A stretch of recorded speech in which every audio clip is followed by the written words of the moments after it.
பாசிசத்தை விரட்டியடிக்கவும் மோடி அரசை தூக்கி எறியவும் இந்தியா கூட்டணி உருவாகியுள்ளது என்று விடுதலை சிறுத்தைகள் கட்சியின் தலைவர் தொல் திருமாவளவன் கூறியுள்ளார். தஞ்சையில் சிபிஐ எம்எல் சார்பில் வீழ்க பாசிசம் வெல்க இந்தியா என்கின்ற பொதுக்கூட்டம் நடைபெற்றது. மார்க்சிஸ்ட் கம்யூனிஸ்ட் கட்சியின் மாநில செயலாளர் கே பாலகிருஷ்ணன், இந்திய கம்யூனிஸ்ட் கட்சியின் மாநில செயலாளர் முத்தரசன், விடுதலை சிறுத்தைகள் கட்சியின் தலைவர் தொல் திருமாவளவன், சிபிஎம்எல் கட்சி தேசிய பொதுச் செயலாளர் திவாகர் உள்ளிட்டோர் கலந்து கொண்டனர்.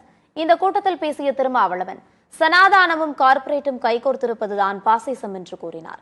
இதன் மூலம் இயற்கை வளம், கனிம வளம், பொதுத்துறைகள் தனியாருக்கு தாரை வார்க்கப்பட்டு வருகிறது என்று தெரிவித்தார்.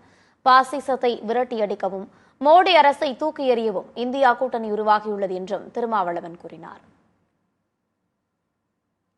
ஒரு கூட்டரசு நிகழ்கிறது. சனாதனமும் கார்ப்பரேட் நிறுவனங்களும் இணைந்து ஒரு ஆட்சியை நடத்துகிறது. அதுதான் மோடி அரசு. சனாதன கார்ப்பரேட் அரசு இயற்கை வளங்களை, கனிம வளங்களை, பொது துறைகளை, அரசு துறைகளை அனைத்தையும் அதானிக்கு தாரை வார்த்து கொடுக்கிறார்.